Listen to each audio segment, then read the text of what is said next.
Ons is in die seisoen van Pinkster. Jesus het gesê, ons sal sy getuies wees. In Handelinge 1 sê hy, julle sal krag ontvang en julle sal my getuies wees. Hy het vir sy disippels gesê, in plaas daarvan, om hulle te bekommer oor wanneer die wederkoms gaan plaasvind. Hulle moet fokus op hulle taak. Ons vra dikwels die vraag, sal ek ook bereid wees om 'n martelaar vir Jesus te wees? Maar die probleem is, die meeste mense is nie eens bereid om vir hom te lewe nie. Want ons het nog nie geleer dat die Bybel sê, jy moet 'n lewende offer vir die Here wees nie. Want dis waaroor dit gaan in getuienskap. Dis waaroor dit gaan, daaroor as jy 'n martelaar is. Die Here wil nie noodwendig hê dat jy vir hom moet sterf nie, maar hy wil hê jy moet vir hom so lewe asof jy sy offer is, dat jy besig is om in sy diens uitgebrand te word. Nou om 'n getuie te wees, om die evangelie te kan deel, wil ek graag die beeld van om 'n taxi te bestuur gebruik. Wanneer jy 'n taxi bestuur, is daar 4 baie belangrike dinge.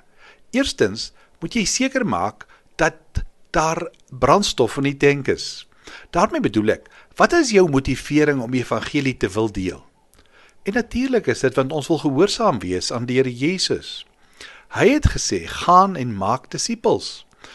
Die Here Jesus is ons voorbeeld, toe hy die skare gesien het in Matteus 9 vers 36, het hy van binne af medelee met hulle gehad.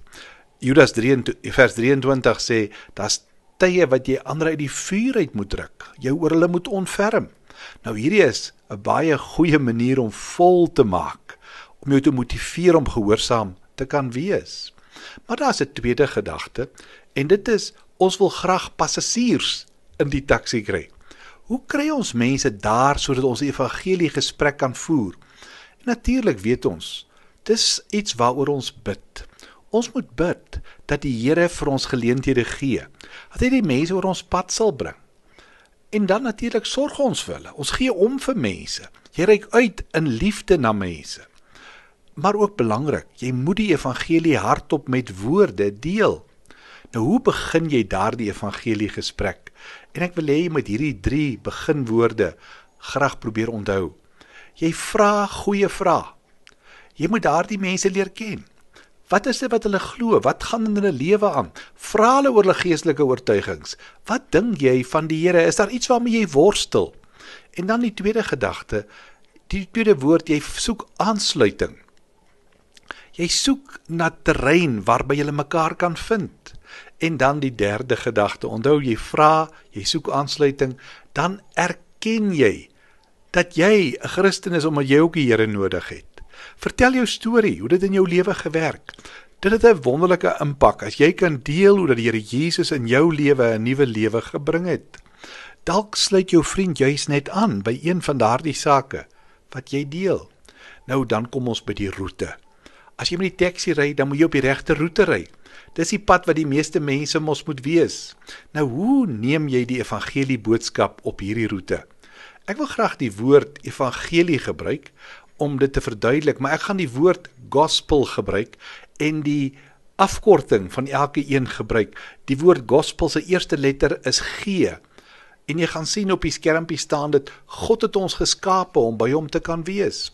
Toe Adam en Eva in Genesis geskep is, was dit sodat hulle in 'n verhouding met die Here kon leef. Die tweede letter van die woord gospel is O. Ons sondes skei ons van die Here. Ons sien dit in Genesis 3, toe Adam en Eva gesondig het, is hulle uit die tuin uitgeban. Die derde woord van gospel is die woord sins. Nou sonde kan nooit deur goeie dade verwyder word nie.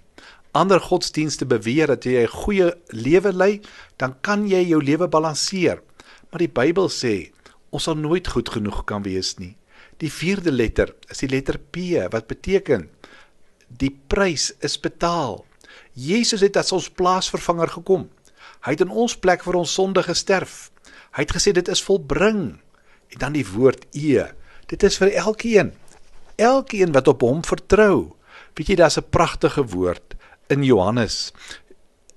Johannes 1 vers 12 sê, en almal wat hom aangeneem het, die wat in hom glo het, het die reg gegee om kinders van God te word. En dan die laaste woord van die woord gospel is die woord L. Dis die lewe saam met Jesus. Dit begin nou en dit duur vir ewig. Dis wat 1 Johannes 5 vers 12 en 13 sê.